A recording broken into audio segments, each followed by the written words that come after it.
à toutes et à tous, nous sommes les ébulons de Cafrifran. Bienvenue aux débatteuses du jour, donc Pascal, Catherine et moi-même Chimène.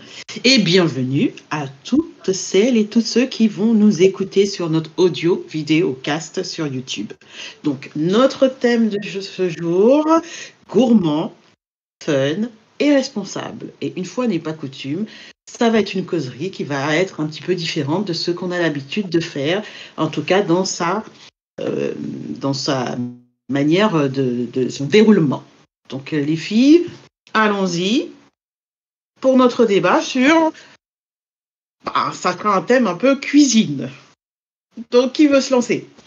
On avait parlé de ce thème-là, notamment pour les fêtes, pour parler un petit peu aussi des différentes régimes et limitations qu'on peut se mettre en termes d'alimentation, ce qui n'empêche pas pour autant de bien manger et de manger des choses bonnes et saines. C'est pour ça que si je me souviens bien, on devait d'abord présenter quelle était notre limitation par notre régime alimentaire. On devait aussi parler de notre, si je ne me trompe pas, de notre recette fétiche, de notre objet fétiche pour la cuisine et aussi de notre pire foirage en termes de cuisine.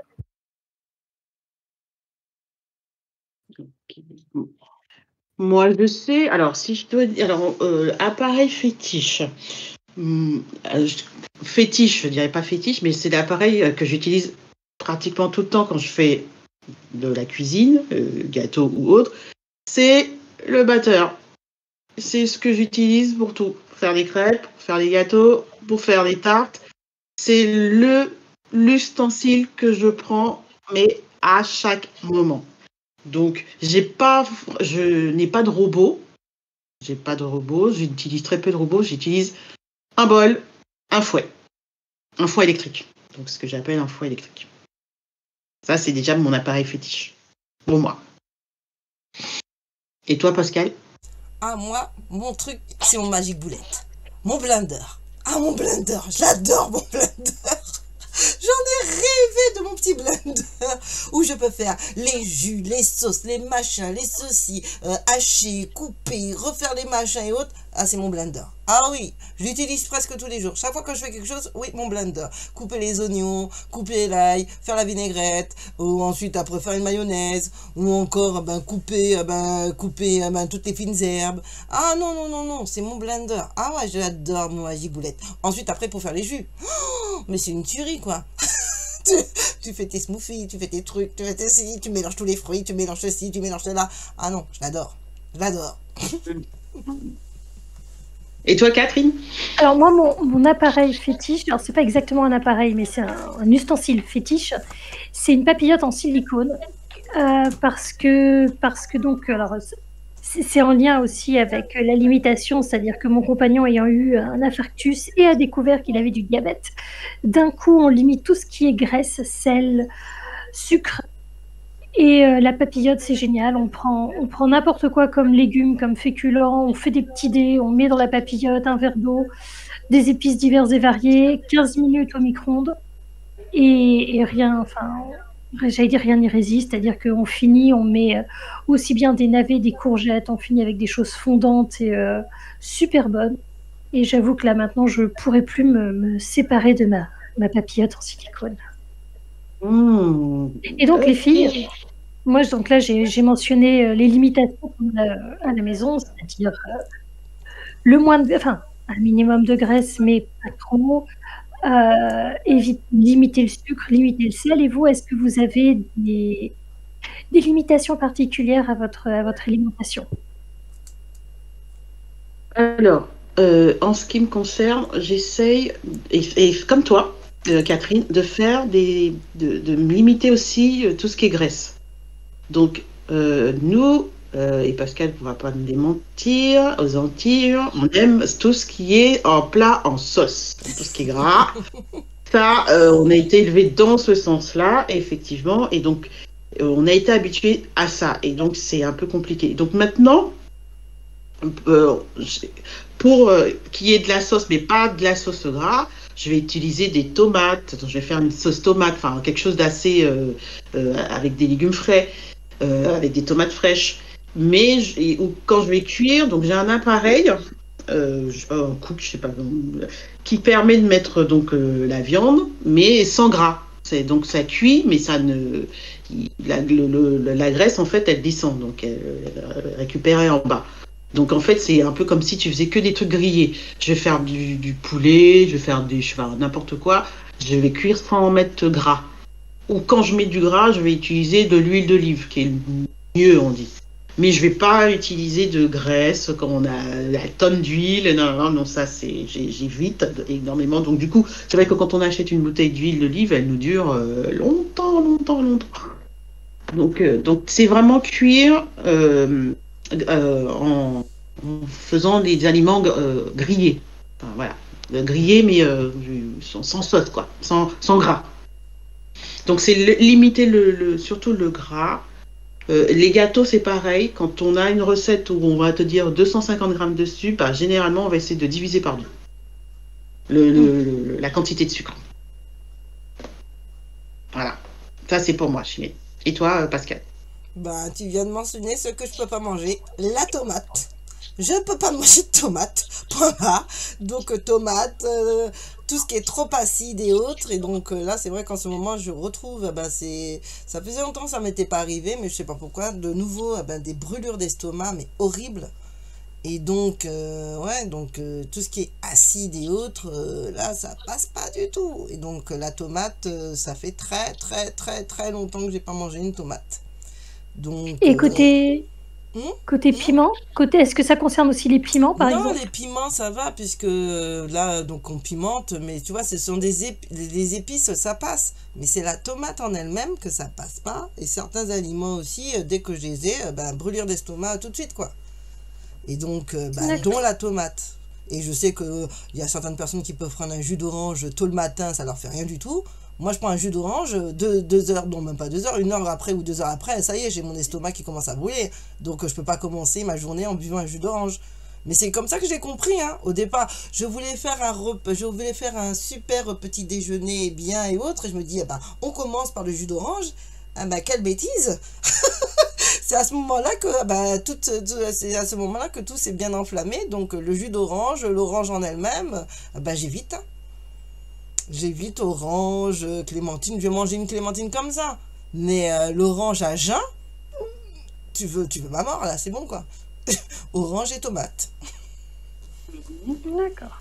D'accord. Et citron, pareil. Donc, non, tout ce qui est acide. Ça va, le citron. Le citron, ça va, mais je vais pas... Mais ensuite, je sais qu'il y a des aliments comme ça passe pas du tout, quoi. Et donc, la tomate, et autres, j'ai essayé et autres. Bon, si ça fait très longtemps que j'en ai pas mangé, je peux en manger une ou deux. Mais tu vois, la manger régulièrement comme ça, non.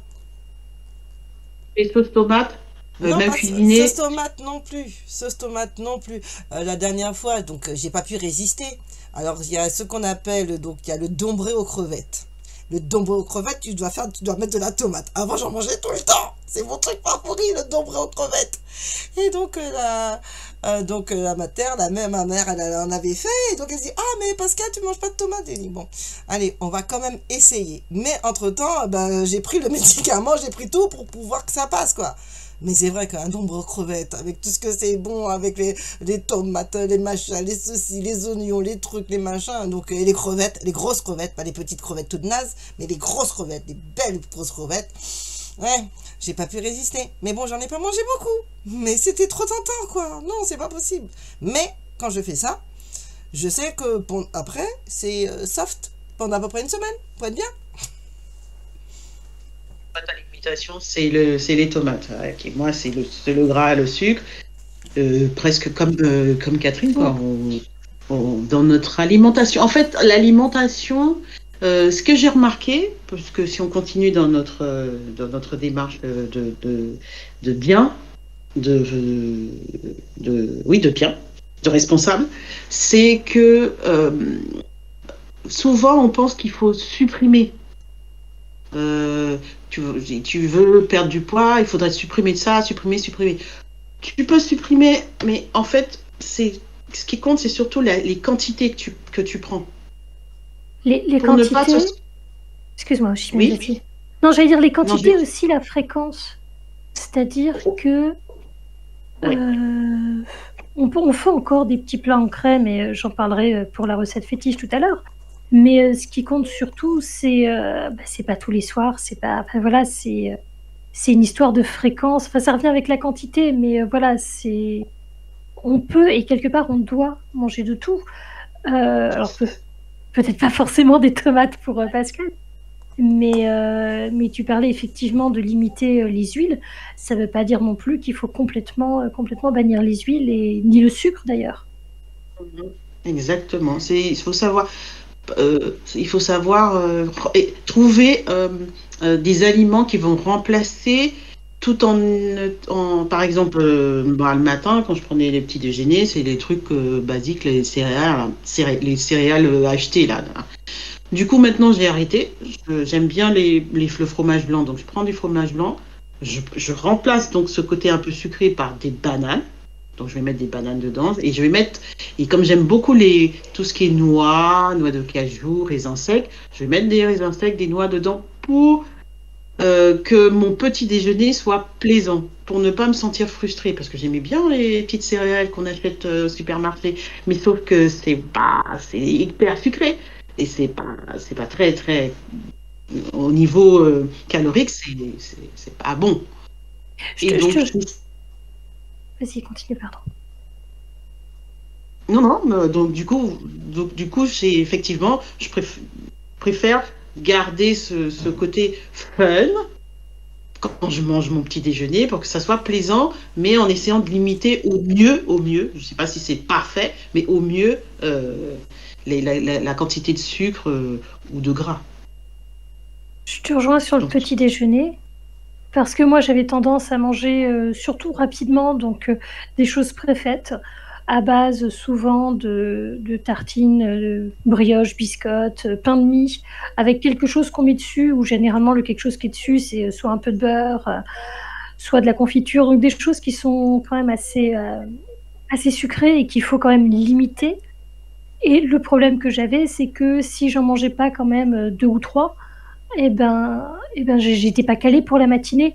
Et l'un des premiers changements qui m'a permis vraiment de me sentir mieux le matin, c'est quand je suis passée au bowl cake, où j'ai 30 grammes. Alors là, en ce moment, je suis sur de la semoule, mais ça marche avec des flocons d'avoine nature. Un yaourt pour la partie laitage, un œuf. Je dois avoir 10 grammes de pépites de chocolat. Je mélange tout, je mets au micro-ondes 3 minutes. Je démoule et je mange avec une banane. Et effectivement, là, à part les pépites de chocolat, j'ai plus du tout de sucre. Et autant au départ, ça me manquait parce que j'avais l'habitude d'un petit déjeuner très sucré, autant maintenant, j'aime ce petit déjeuner-là. Donc, là où je te rejoins, c'est que je trouve que les petits déjeuners, trouver quelque chose de sain, qui soit relativement rapide, parce que quand tu bosses le matin, t'as pas envie de passer 3 heures à faire le petit déjeuner. Rapide, bon, et qui te cale pour une matinée de boulot. Faut trouver, et il faut réussir à trouver le bon compromis entre le plaisir du petit-déj et l'énergie dont tu as besoin. Et toi, Pascal, c'est quoi ton plaisir de petit déjeuner? Alors moi, je suis passée au miam aux fruits. Le miam aux fruits, c'est un truc alors, donc au départ, il fallait que je trouve, j'étais en train de chercher le déjeuner pour me caler, parce que j'ai aussi des problèmes gastriques et ceci et cela, et si je mange pas le matin, à midi, pile, et ensuite le soir, à 7h, je suis malade. Donc mon ventre, c'est vrai que le cerveau du ventre est très important pour moi, parce que si je mange pas là, vous me voyez pas, donc je suis pas bien du tout. Et donc, résultat, j'ai tenté, comme toi, donc le déjeuner facile, le chocolat, le ceci et cela, ça me calait pas totalement. Ensuite, les céréales, le flocon d'avoine, c'était pas bon pour moi, ça n'allait pas avec mon estomac, je le digérais très mal également. Et donc, résultat, je suis passée au miam aux fruits, et donc, qui est une de base de bananes, et ensuite, après, tu rajoutes tous les fruits que tu veux et que tu disposes, tu peux faire selon ta quantité. et avec donc un thé le matin, et je suis calée. Je suis totalement calée parce que dedans tu as des noix, tu as les fruits, tu as de la banane et tu as également des graines de sésame, toutes les graines aussi, des antioxydants, tout ça qui te permettent de tenir la journée. Et c'est vrai que le miam aux fruits, moi j'adore. Ok. Et on avait dit qu'on avait aussi un appareil qu'on souhaiterait avoir. Catherine, toi, c'est quoi l'appareil que tu aurais aimé avoir dans ta cuisine? Alors, quand on a préparé cette causerie, ce que j'aurais aimé avoir, c'était une friteuse avec pas trop d'huile, enfin les fameuses friteuses sans huile, enfin sans huile, façon de parler, mais qui limite l'huile parce que voilà, les frites, et que je suis sûre qu'on peut cuisiner plein d'autres choses avec. Et le problème, c'est que suite au solde, je ne souhaite plus l'avoir puisque j'en ai un dans la salle. Mais voilà, c'est ce que j'aurais dit fin décembre, c'est-à-dire avoir ce genre de matériel qui permet d'allier le plaisir des frites ou d'autres types de fritures, tout en limitant l'apport en huile. Donc voilà. Et toi, Pascal? Moi, j'ai pas encore acheté la super mandoline, tu vois, celle qui découpe tout. Comme ça, j'aurais pas à découper parce que c'est bon, le mami aux fruits, c'est génial. Mais il faut découper tous les fruits. Et donc, tu vois, tu prends le truc, c'est découpé.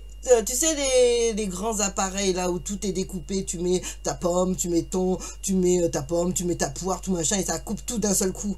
Ah j'aimerais ça oui. Ça, je suis en train de les lorgner, regarder celui qui pourrait m'intéresser, celui qui serait plus pratique et autres, et comme ça découpe tout d'un seul coup. Et ça, c'est top. Bon, ça serait top. Ah, ok. Et toi? Alors moi, j'aimerais avoir... Alors bon, après, rêve, hein. C'est la super machine cook, pas cook, mais le truc qui fait des gâteaux, enfin, le grand appareil là, qui pétrit, qui balade, qui fait tout, enfin, le truc pâtissier, quoi, le robot pâtissier. Voilà, c'est un robot pâtissier. Ça, c'est vrai. Alors, pour l'instant, pour moi, c'est hors de prix, parce que quand je regarde les prix, je me dis, bon, non, pas pour l'instant. Mais c'est vrai que c'est un appareil que j'aimerais vraiment avoir, pour pouvoir faire des gâteaux sans les rater. C'est vrai que je les rate, hein, mais pour en faire plus, pour faire des choses beaucoup plus sophistiquées. Alors. Et effectivement, oui. Donc, Pascal. c'est super le robot pâtissier, mais il faut avoir de la place pour le ranger. Parce que ce truc-là, je l'ai. Donc, résultat, c'est génial. Mais ensuite, il faut que tu aies de la place pour le ranger, parce que sinon, c'est un truc à poussière. C'est ça qui est bien. C'est bien, parce que quand tu regardes la cuisine, quand les gens font la cuisine et autres, c'est top. Mais ensuite, il faut penser rangement, il faut penser le laver, et il faut penser ensuite comment tu le places sur ton appareil de cuisine aussi. Donc, sur ton plan de travail. Je trouverais une place et en fait, et même à ce niveau-là, moi, je sais que je l'utiliserai, mais je sais que tout le monde dans la famille va l'utiliser. Les enfants qui commencent maintenant à faire de la cuisine, à faire des trucs, tout le monde a. Donc, je pense qu'il trouvera son utilité. Bon, question de place, j'arriverai à trouver de la place. Hein. Si on veut me l'offrir, il n'y a aucun souci, j'arriverai à trouver de la place. Et j'arriverai à trouver de l'utilité parce que tout le monde pourrait l'utiliser. Mais c'est vrai que c'est quelque chose de volumineux, hein, ça je suis mais c'est volumineux, il te prend, ouais. parce que tu as tous les ustensiles qui vont avec. Enfin, si tu prends juste le robot, il y en a ceux qui sont compacts. Mais si tu veux faire presque tout avec, c'est volumineux. Et ensuite, tous les accessoires, il faut les ranger. Et donc ça, c'est très joli, mais ensuite les rangements et ensuite le rangement, le nettoyage de ceci, de cela, ce qu'on te montre pas forcément quand tu regardes les recettes de cuisine, ça aussi. Oui, c'est sûr.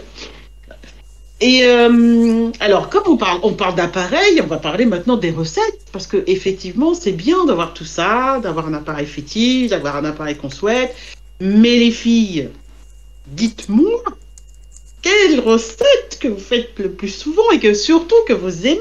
Alors, on va essayer, parfois on en a plusieurs, mais on va essayer d'en trouver un, voire deux, mais au moins un. Alors, Catherine, tu te lances? Ce que j'aime particulièrement, mais que je fais pas si souvent que ça, surtout maintenant, c'est les croque-monsieur. et différentes variantes. Parce que j'aime beaucoup les croque-monsieur, c'est souvenir d'enfance, c'est le plat réconfortant enfin, voilà, par principe, enfin par essence. Et sachant que je suis normande, moi je le fais à la crème, donc forcément pas trop souvent. Le jambon est parfois remplacé par du saumon fumé, c'est très bon aussi. Mais évidemment, voilà, qui dit crème dit pas trop souvent. Donc ça, c'est pour du salé. Pour du sucré, j'aime bien tout ce qui est à base de gâteau au yaourt, justement où on remplace certains aliments par banane, parce que ça fait quelque chose d'un peu plus... déjà, ça permet aussi de réutiliser la banane qui sont trop mûres, qui sont toutes marrons, qui sont moches, qui donnent pas envie. Ça, comme ça, on cache un petit peu l'état et on évite de les gaspiller. Et puis j'aime bien, comment dire, varier ce que je mets dedans. Donc, ça peut être aussi bien des petits bouts de pommes, ça peut être des noix, ça peut être des pépites de chocolat avec un petit peu de café. Enfin, voilà, j'ai même mis une fois du café soluble.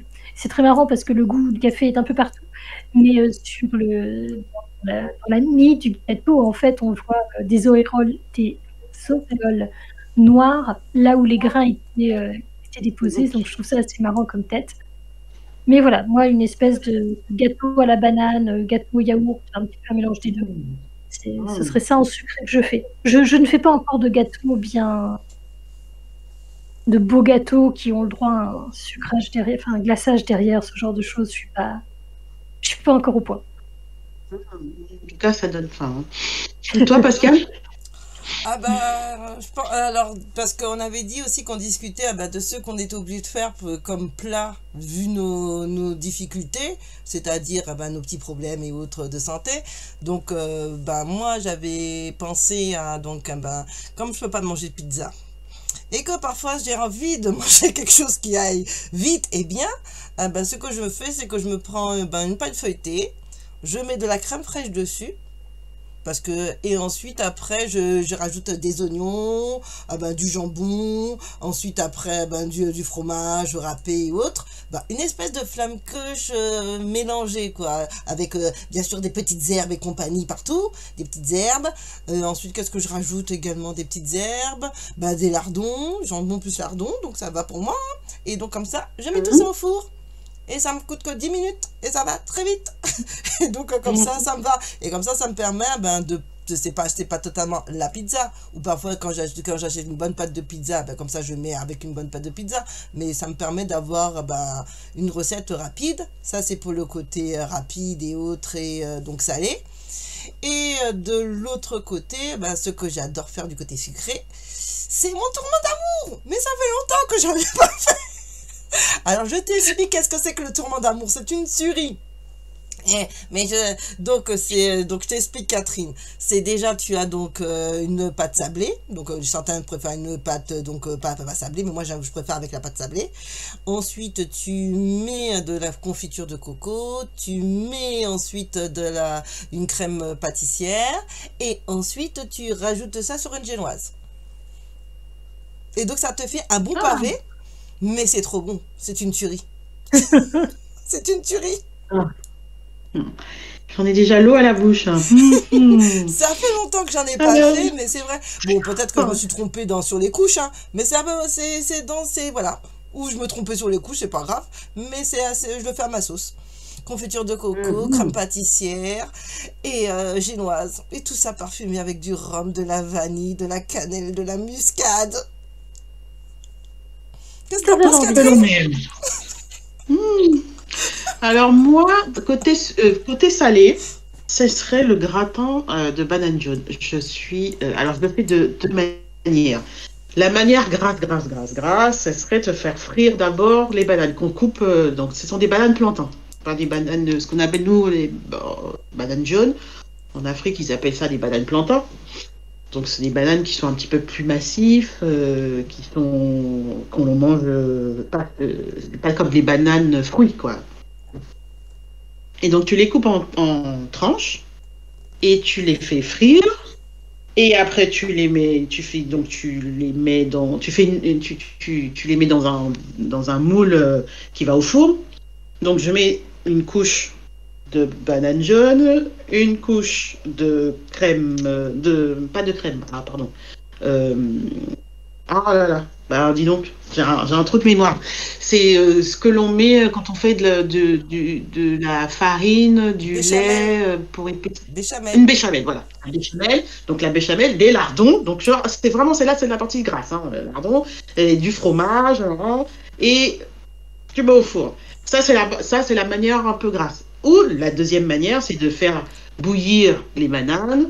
Pareil, tu les coupes en tranches, tu les disposes par couche. Donc une couche de banane, une couche de lardon, une couche de banane, voilà, avec la béchamel aussi par-dessus, du fromage pour que ça soit bien gratiné. Tu mets au four. C'est une tuerie de la même manière. Ou alors, si tu veux pas les trancher, tu peux écraser comme une purée. Comme si tu faisais un gratin d'œuf, pas un gratin d'œuf là, comme si tu fais Du pas une hachis purée, parmentier. un hachis parmentier. Voilà. Ça, ça c'est mon truc préféré en salé. En sucré, alors, j'hésitais, parce que parfois, ça peut être le gâteau à l'ananas, que Pascal connaît, parce Ah qu'elle bah sait oui, que j'ai... je pensais que tu allais parler Mais de ça.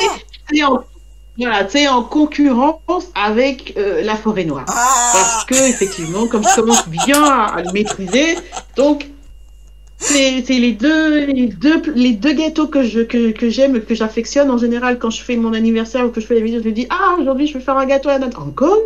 Oh, une forêt noire. Bon, bah oui, mais c'est les deux gâteaux que j'aime beaucoup. Donc, j'essaie parfois de changer, de faire autre chose, mais quand ça devient un peu plus technique, parce que j'arrive pas encore à maîtriser la crème pâtissière, pas la crème pâtissière, la crème au beurre, parce que je trouve que c'est un peu gras. Donc j'évite de faire des gâteaux comme ça. Donc pour moi, c'est les deux gâteaux qui sont plus, plus faciles. Voilà, pour moi, c'est des gâteaux d'enfance. Et la forêt noire, c'est le gâteau, pas d'enfance, mais c'est le gâteau sur lequel j'ai flashé et que je me suis dit, ah, je vais le tenter. adolescence, Une fois que j'avais réussi, Chimène, oh là adolescence, là, une fois que j'avais réussi l'adolescence. ce gâteau-là, c'était mon gâteau. Voilà. Et il dit voilà. Et comme nous, on a parlé de ce qu'on aimait faire, mais il y a aussi la contrepartie côté ratage. Nos plus beaux ratages. Vous en avez? Oh oui, et justement, j'en profite pour enchaîner parce que tu as parlé de la crème au beurre. Et lors d'un anniversaire de mon conjoint, j'ai voulu lui faire un fraisier. Et le fraisier, c'est à base de crème au beurre. Et alors déjà, je commence par le dessous. Le dessous, c'est une génoise, sauf que donc le dessous et le dessus, c'est une génoise, mais on m'avait pas expliqué que je pouvais très bien faire ma génoise et la couper en deux ensuite. Donc déjà, la base du gâteau et dessus le gâteau, c'était des génoises complètes. Donc vous imaginez qu'il y avait déjà 2 cm de génoise au-dessus, 2 cm de génoise en dessous. Ce qui fait déjà un truc qui commence déjà à être bien... C'est déjà bien lourd. Mais on rajoute à ça la crème au beurre que j'ai ratée parce que j'ai mis le beurre dans la casserole, j'ai pas surveillé, c'est devenu tout marron et je me suis dit c'est bon, ça passera pas. Donc il n'y a pas de crème au beurre au final dans mon fraisier. Ce que j'ai fait par contre, c'est que je suis allée voir un ami cuisinier qui m'a dit mais c'est pas un problème, tu remplaces ça par une petite crème faite à base de mascarpone. Il se trouve que j'aime beaucoup le mascarpone, mi-mascarpone, mi-crème fraîche. Mais je me suis dit, si je mets de la crème fraîche plus le mascarpone, ça va jamais finir. Je vais couper mon gâteau et puis ça va faire... Ça va s'étaler partout. Donc je n'ai pas mis la crème fraîche, je n'ai mis que le mascarpone. On rajoute à ça le fait qu'il n'y avait pas assez de fraises et que j'avais mal fermé le moule, ce qui fait que le moule était plus grand que prévu. On obtient un magnifique fraisier qui relevait plus du parpaing que du gâteau. Cela dit, il a été mangé, il n'était pas mauvais, mais il calait. Ça, pour caler, il calait. Hein. Voilà, j'en entends encore parler et je crois que j'ai des copains qui ont encore des cauchemars à l'idée de mon fraisier. Et vous? Alors moi, bah, écoute, comme je disais, je reviens sur mon gâteau à forêt noire, parce que avant d'avoir réussi à maîtriser, pour moi, c'était surtout la crème fouettée. J'ai dû refaire par 2 fois la crème fouettée. Et... Parce qu'en fait, elle ne prenait pas. J'avais fait tout, hein. J'avais mis les bols, les ustensiles au frais, tu sais, pour garder le truc. J'avais mis la crème liquide entière au frais quelques minutes avant. Et j'ai battu. J'ai battu pendant des minutes et des minutes. Mais je dis, mais attends, le truc, il monte pas. Il monte pas. Et il a fini par être comme du beurre. Il a commencé à durcir. J'ai dit, mais c'est pas possible. J'ai jeté. J'appelle en catastrophe mon fils. Va me chercher de la crème fraîche. Va me chercher de la crème fraîche. Parce que absolument, il fallait que je finisse mon gâteau. Et c'était au bout. Il avait des invités après. Donc il fallait absolument que je finisse le gâteau. Il est parti là. Il me dit, c'est quoi, quel type de crème fraîche? Je, j'ai refait la crème fraîche, j'ai refait le même, ça n'a pas fonctionné. Du coup, j'ai pas réussi à faire ma forêt noire. J'étais tristounette. Je sais pas, je me rappelle même pas si j'ai dû remplacer ou pas. J'ai dû laisser tomber et dû finir par donner de la glace aux invités parce que j'avais pas réussi. Et ça m'a trotté dans la tête. Et le lendemain, je l'ai recommencé. Et j'avais enfin réussi. Et je ne sais pas pourquoi j'avais raté, parce que j'avais tout fait bien. Mais je ne savais pas pourquoi j'avais raté, pourquoi ça n'avait pas pris, et je pense qu'il y a c'est quelque chose d'assez délicat. Faut vraiment faire attention parce que tu peux très bien faire tout bien et ça ne prend pas. Donc pour moi, ça a été mon plus gros ratage, c'est de rater une crème fouettée. Et quand tu as le stress en plus d'avoir des invités Oh, derrière. tu m'étonnes. Là, donc c'est vrai qu'à chaque fois que je veux essayer de faire ce gâteau, je me dis, bon, Chimène, tu te calmes, c'est la partie la plus délicate, tu as tout fait bien, la viennoise est parfaite, tout est OK. Même mettre le chocolat râpé dessus, tout, machin. Maintenant, parce que s'il n'y a pas la crème, tu n'as plus de forêt noire. Donc, pas de stress, on se calme, on y va tranquillement. Donc, du coup, maintenant, je le fais, je mets ma musique et j'y vais. Je tourne et je me dis, ça commence à monter. Super. Et là, quand ça commence à monter, que tu sens. En fait, quand tu fais un gâteau, tu sens quand tu l'as raté, quand tu l'as pas raté, parce que quand tu vois la texture de la pâte, tu sais que tu l'as raté. Je ne sais pas si ça vous le fait à vous, mais on sait quand on a raté quelque chose. On le sent. Pas Je sais pas pour vous, mais moi je le sens. Pas si sûr que ça. Ah ouais? Ah non, j'adore les macarons. J'adore les macarons. Et donc, j'ai acheté mon super robot pour faire mes macarons. Parce que à la main, j'arrivais pas. Donc, je me suis dit, bon, maintenant, j'ai le robot et autres. Super, je vais faire des macarons. J'achète le truc. J'achète la spatule. Je compte bien les machins, les œufs, les ceci, les cela, la farine, la pâte d'amande et compagnie. Je pile tout et autres. Toute contente, quoi. Et donc, catastrophe. Le truc, ça tombe à plat. T'as le four qu'il faut ouvrir, pas ouvrir, ceci, cela. Et c'est toujours une catastrophe. Et donc, les macarons, j'ai essayé, j'ai réessayé. Et c'est le pire plantage. J'arrive pas. Je regarde toutes les recettes. J'ai le super livre, j'ai le machin, et ceci et cela. Oui, parce qu'après, on va parler de notre sujet également, parce qu'on voulait dire également par rapport à comment c'est présenté à la télévision. Et nous, quand on arrive à le faire, c'est la catastrophe. J'ai regardé tout, les tutos, les machins, les ceci, ça passe pas les macarons, j'y arrive pas. Donc c'est le plantage. T'as le four, le ceci, le cela, il faut regarder. J'ai acheté les machins et je me suis dit mais c'est pas possible quoi. Non, ça passe pas, j'y arrive pas. C'est vrai que comme on veut souvent bien faire comme c'est dit, et on est sûr d'avoir suivi à la lettre la recette, et qu'on voit que ça ne fonctionne pas, on veut essayer de comprendre, mais qu'est-ce qui n'a pas fonctionné. Et souvent, on n'y arrive pas, quoi. Donc, je suis d'accord avec toi, je retombe sur ce que tu disais par rapport aux émissions de cuisine, parce que nous, on a fait ce thème-là, c'est parce que on s'est dit, mais c'est vrai qu'on a envie de faire bien, on a envie de faire bon, on a envie de faire sain, comme on nous dit à la télé, mais c'est pas si simple, parce qu'il y a les raisons déjà économiques. Acheter, il faut avoir l'appareil comme comme dans les émissions de cuisine qui coûtent les yeux de la tête, ils ont les bons, alors les bons fruits, les bons légumes, mais c'est parce qu'ils connaissent des artisans, des gens qui leur donnent des produits frais. Sauf que toi, quand tu vas dans des magasins, des produits frais qui sont bio ou bien machin, t'en trouves pas. Enfin, c'est un peu compliqué. Donc, et puis il faut avoir la technique aussi parfois.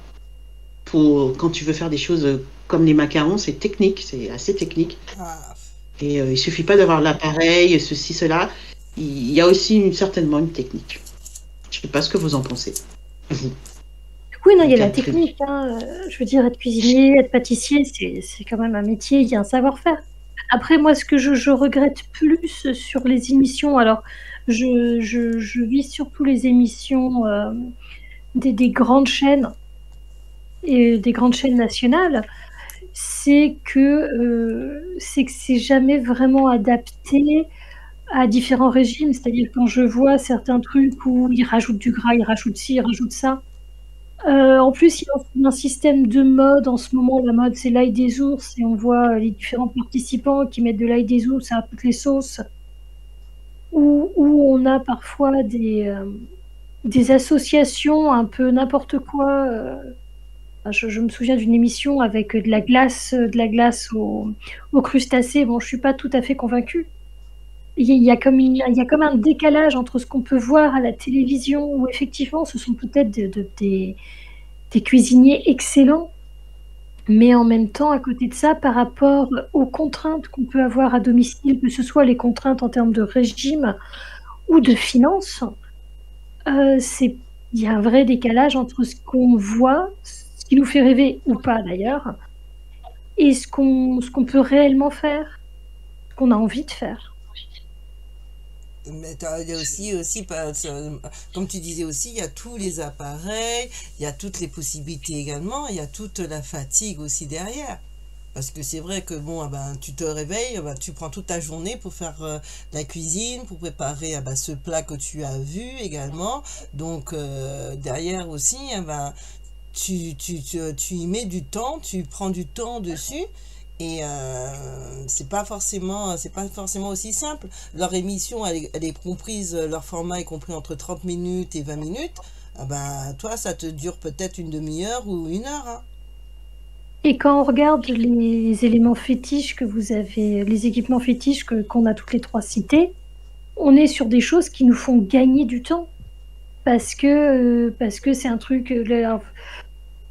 Moi, ma papillote, je mets tout en bout et puis je mets que 15 minutes. Enfin, je veux dire, je mets tous les légumes que je veux et 15 minutes au micro-ondes, c'est quand même très rapide. Vous aviez parlé d'un batteur et je ne sais plus quelle autre machine. Et ce sont ce sont des machines qui nous font gagner du temps. Parce qu'il y a il y a un vrai souci du temps aussi. C'est-à-dire que quand on a une journée chargée du boulot, des familles et autres, on ne peut pas se permettre de passer des heures en cuisine. Je suis d'accord. Oui, hein. C'est Non, pour des on peut pas. recettes faciles à faire, des choses faciles à faire, tu rentres et autres, t'as qu'à chauffer. Et tu peux te permettre encore le samedi et le dimanche si t'es pas trop fatigué. Ou après, bon, si tu reçois, oui, les vacances, pour le fun. Mais en semaine, c'est... Voilà quoi, donc tu prends les choses, c'est des choses qui ne doivent pas te tenir trop longtemps ou autre et rapidement. Ouais. Et pour revenir à ce qu'on disait sur gourmand, fun et responsable, mais je vais prendre plutôt le gourmand et fun. Moi, parce que là aussi, hein, je sais pas que je me bats, mais j'essaye de perdre du poids, donc d'essayer de machin. Et dans ma tête, c'est-à-dire pour que ça soit plus agréable, j'essaye de mettre de la couleur dans mes plats. C'est-à-dire que manger juste des haricots verts posés là comme ça dans un plat, ça donne pas envie. Mais rajouter des petites tomates, alors ce que tu disais aussi, mettre des épices. J'aime bien mettre du curry, du curcuma, enfin des épices qui vont relever, tu vois, des choses. Je vais essayer de mettre du jaune, du vert, du rouge, pour que ça, tu vois, visuellement, que ça te donne envie. Tu vas mettre des petits moules, tu vas mettre des crevettes, tu vois, des choses que tu aimes, qui sont pas grasses. Tu vas pas le cuire avec du gras, mais tu vois, à l'eau bouillie, ou enfin. Mais le fait de mettre des aromates par-dessus, de quelque chose qui va lui donner du goût et qui visuellement va te donner envie de le manger, bah, ce sera beaucoup plus agréable que si tu te dis, bon, bah, je dois faire un régime, il me faut un steak, et puis bien, 2 œufs durs, et puis un petit plat d'haricots verts. Ça donne pas envie de. Enfin, quand c'est à midi, ça te donne pas envie de manger, quoi. Alors que si. Et des fois, parfois, et je le mets sur notre compte Facebook, je vois des recettes où on voit des choses super jolies avec à base d'œufs, de jambon, de poulet, de filet de poulet, il y a des brocolis, mais c'est mélangé. Et du coup, c'est pas simplement des légumes verts posés comme ça, mais quand tu le vois visuellement, le côté visuel, déjà, ça te donne envie de le manger. Je sais pas si pour vous, ça vous fait cet effet-là aussi quand vous préparez vos plats et que vous savez que, tu es comme toi, Catherine, qui disait, tu as un timing particulier sur les repas par rapport à un régime alimentaire un peu assez strict. Comment tu fais pour rendre ça savoureux? J'ai vu justement ce midi ce que tu as posté avec tes coquilles Saint-Jacques. Je crois que c'était des poireaux, Non, curry ce sont et des riz. courgettes. Ce sont des Courgettes, oui, courgettes. courgettes, excuse-moi. J'ai vu le plat, ça m'a donné envie de le manger. Alors que c'est courgettes. Je suis pas fan de courgettes, mais le côté, tu vois, la couleur que ça a donné, bah, ça a donné un côté savoureux. Et alors, c'était savoureux. J'étais pas une grosse fan des courgettes, je l'avoue, mais avec l'accident de mon conjoint et ma fameuse papillote magique, et ben effectivement, on a dû rajouter un petit peu de curry, un petit peu de crème, puisque le problème c'est quand il y en a trop, mais un petit peu c'est bon. Un petit peu de riz, et puis je crois que ce qui fait la différence aussi, c'est la présentation. C'est-à-dire que les éléments bien présentés, le fait aussi de savoir que j'ai tout fait, y compris la cuisson des coquilles Saint-Jacques que j'ai découvertes, c'était un test. Mais ce que je veux dire, c'est que même si c'est quand même relativement simple, faut pas se leurrer, il y a quand même la satisfaction de manger quelque chose que j'ai fait complètement par rapport à réchauffer un truc industriel. Et même si c'est du temps et qu'on peut pas faire des trucs aussi alambiqués qu'on peut voir à la télé, me mettre à cuisiner, ça a été quand même l'une des meilleures décisions pour la santé. Trouver aussi, on parlait des arrivages de fruits, de légumes, qu'on n'arrivait pas forcément à avoir la même chose que des professionnels, des restaurateurs qui ont sûrement des filières ou autres. Quand on tourne un peu autour de soi, on se rend compte qu'il y a des agriculteurs localement qui vendent, ce qui fait que c'est moins cher qu'en passant par des supermarchés, ou en tout cas, si c'est pas moins cher, c'est de meilleure qualité et de plus grande fraîcheur, puisque là, c'est directement de l'agriculteur au, au client. Et voilà, il y a plein de petites astuces. Enfin, moi, là, je suis devenue une énorme fanat de tout ce qui était distributeur de fruits, légumes, préparation faite par des agriculteurs qui sont là où on a des espèces de grands distributeurs automatiques remplis localement par l'agriculteur. Et je trouve ça juste génial parce qu'on a vraiment des produits de qualité, locaux. Et justement, pour le coup, c'est beaucoup plus responsable. Mais je pense vraiment que cuisiner, alors à sa mesure, mais déjà cuisiner et faire un souci de présentation pas énorme, mais là j'avais fait exprès de sortir les assiettes grises, parce que je sais que forcément ça va beaucoup mieux ressortir des noix de Saint-Jacques, du riz, des courgettes qui sont plutôt claires, que sur une assiette transparente. Et voilà, c'est des petits trucs. mais ça aide à faire de bons repas et à être fier de ce qu'on fait. D'accord. Parce que Je suis là, tu d'accord. Parce vois, que parce que là, tu parles de... Parce que c'est vrai que la cuisine, eh ben, là, tu renvoies au problème eh ben, d'être des locavores, c'est-à-dire eh ben, de consommer ce qui est près de chez soi.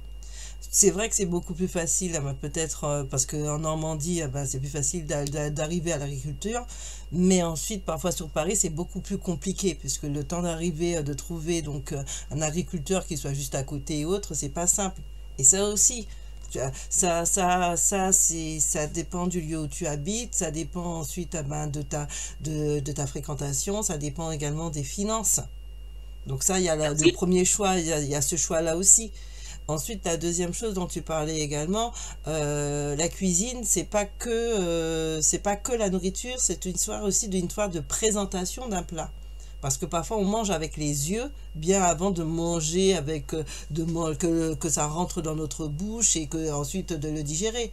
C'est déjà un plaisir du regard, donc c'est déjà une espèce de sensualité la cuisine. La sensualité de celui qui prépare, la sensualité de voir ce repas et que donc bah, tu rentres en appétit. Donc tu es en appétit de quelque chose. Et donc c'est aussi un autre regard sur... Et c'est là où c'est aussi le fun. Le fun également, c'est de voir le plat qui attire, qui attire ta gourmandise, qui te donne envie. Et donc là, tu développes deux éléments qui sont importants. Puisque c'est vrai que bah, quand tu vas du côté donc de l'agriculteur, bah, peut-être que tu trouves parfois moins cher que si tu allais donc au supermarché. Mais parfois c'est le contraire aussi. Oui, je suis tout à fait d'accord. C'est moi, depuis que je fais ça et que j'essaye justement, que pareil, de cuisiner et de le faire avec, en faisant une présentation, même si après, bah, la difficulté pour moi, c'est toujours essayer de varier pour chaque jour, pour que ça soit pas toujours la même chose, en tout cas pour le repas, pour moi, mon repas du midi. Et d'essayer de varier. Même parfois, même les soupes, parce que j'aime bien la soupe, on essaye de varier pour ne pas avoir à prendre des briques de soupe qu'on achète dans le supermarché, parce que c'est, comme tu dis, c'est le plus facile. Les plats cuisinés, c'est facile. Tu prends, machin, tu réchauffes et t'as fini avec ça. Et il n'y a pas de plaisir parce que c'est pas toi qui l'as cuisiné, et il n'y a pas de responsabilité parce que tu n'as pas été chercher les aliments, les fruits, les légumes, auprès d'un producteur. Et comme tu le dis, il y a des producteurs qui sont tout prêts. Après, c'est juste un peu de fainéantise de notre part par moment. Parce que si on veut, on pourrait aller directement voir des circuits courts, parce qu'il y en a de plus en plus. Et on pourrait aller... t'as aussi comment dirais-je, des agriculteurs qui livrent directement. Alors, peut-être pas pour vous, ça pourrait, hein, chez vous, dans votre domaine d'activité, mais nous, maintenant, on a la possibilité d'avoir des producteurs qui viennent livrer via un site leurs produits frais. Donc, tu fais tes courses le matin, tu prends des légumes, et puis tu les livres, et puis tu repars avec le soir après ton travail. Ça t'évite d'aller en supermarché, et tu as des produits frais. De ce que tu veux, tu as choisi. Des produits de saison. Après, Chimène, j'aime pas trop l'idée de fainéantise parce qu'en fait, on a quand même de l'énergie limitée et je pense que c'est surtout une histoire d'équilibre et d'organisation pour trouver le temps de tout faire, pour trouver l'énergie de tout faire parce que ça coûte aussi de l'énergie et que comment dire, il faut au final trouver cet équilibre, mais pas forcément aussi sur la journée. C'est-à-dire que je discutais avec des collègues qui me disaient, ben nous on fait un dimanche où on fait énormément de cuisine et puis on congèle. Donc je pense aussi que c'est le but, c'est de faire au mieux pour soi, mais il faut aussi trouver. Enfin, pour moi, c'est vraiment une histoire d'équilibre et je suis pas sûre que dire bon bah là je me fais plaisir, je suis feignante, tu vois, je trouve pas ça très positif en fait, parce que Ouais, parfois, t'as raison. parfois on fait ça et puis voilà, bah, tant pis, ça sera pour le lendemain, puis voilà. Ouais, t'as raison, j'avais pas vu cet aspect-là parce que je suis dedans et dans ma tête, mais C'est une question ouais, de timing, de temps. C'est pas évident. On marche à 100 à l'heure. Et c'est vrai que parfois, on a bien envie, mais on n'a pas l'énergie, on n'a pas le temps. C'est une course, en fait, des fois. On se fait, enfin, pas qu'on se fait violence, mais parfois se poser, c'est déjà quelque chose. Donc c'est vrai que tu as raison. Ce n'est pas. Ça peut pour certaines personnes qui peuvent le faire, qui ont le temps, de la fainéantise, mais pour la majorité, effectivement, c'est pas le cas. Bah, moi, donc, ce que je fais, moi, c'est que je congèle tout. Dès que je fais à manger, j'en fais un petit peu plus et je congèle tout. Et comme ça, je sais que je sors mes petits barquettes et autres, et comme ça, je congèle tout et autres. Donc, tellement qu'on se moque de moi, parce que Pascal, tu congèles? Ben oui, parce que comme ça, après, je sais que j'aurai pas à m'embêter à faire la cuisine et que c'est moi qui l'ai fait, et donc je congèle. Mais c'est vrai qu'ensuite, ben, il faut avoir un congélateur, il faut pouvoir stocker. Et c'est pas le cas de tout le monde. Et c'est vrai que ben, la cuisine, quel que soit, c'est un investissement. C'est un investissement ben, de l'énergie, c'est un investissement aussi ben, financier, c'est un investissement également ben, pour la place. Parce que ben, quand tu as une petite cuisine, quand tu as une grande cuisine, ben, c'est pas les mêmes choses que tu peux faire. Ensuite, de l'autre côté, ben, oui, quand tu as fait la cuisine, ben, tu as tout le nettoyage qui t'attend aussi.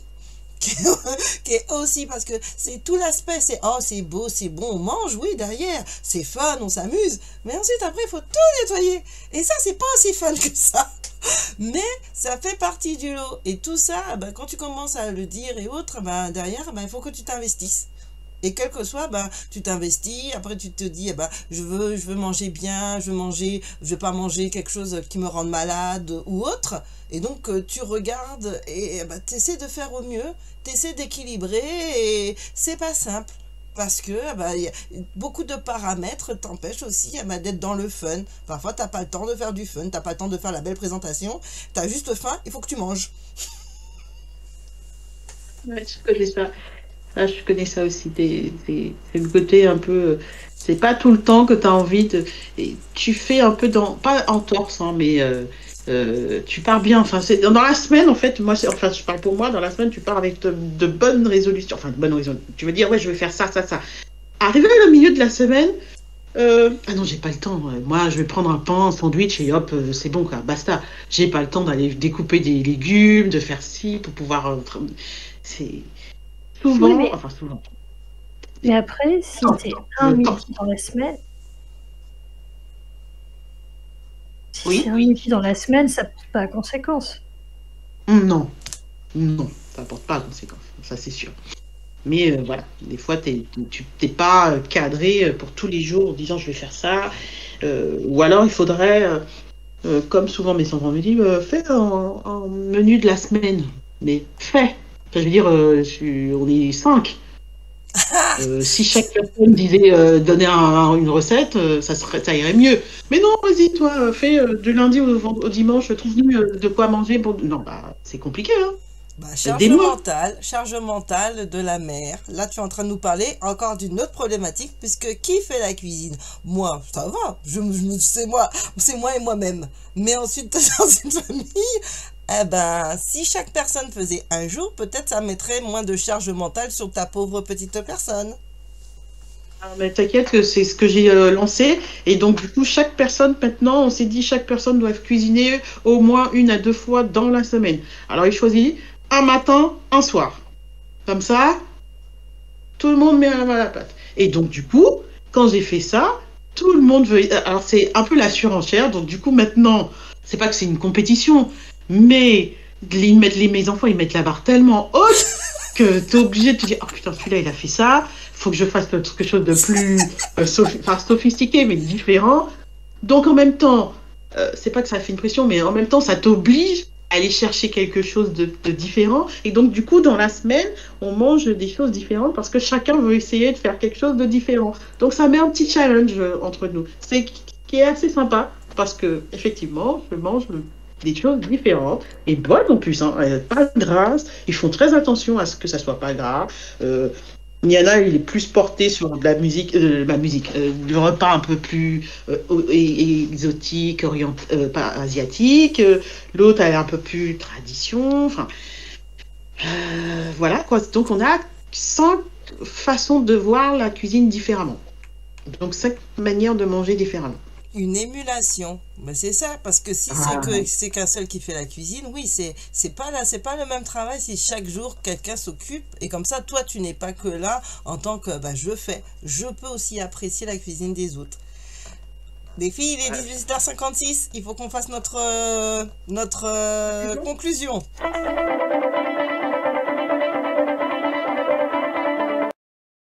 Commence Catherine. Ok, moi, après 1 heure on a discuté nourriture, j'ai faim et j'ai hâte d'aller manger. Oh là là, j'emboîte le pas de Catherine parce qu'effectivement, tous ces plats, je les ai en tête et effectivement, ça me donne vraiment faim et j'espère que toutes les personnes qui vont nous écouter, à la fin, ils se diront, c'est pas, on n'est pas des surhumains, on fait comme on peut et on essaye de faire bien Bah, et on essaye de faire responsable. c'est ça, parce que c'est vrai que toutes les injonctions qui nous sont données, 4 fruits, 5 légumes, ceci et cela par jour et patati et autres, oui ceci, il faut faire ceci, il faut plus manger de ça, il faut plus manger de viande, il faut plus manger de poisson, il faut plus... Mais attends, c'est bon quoi.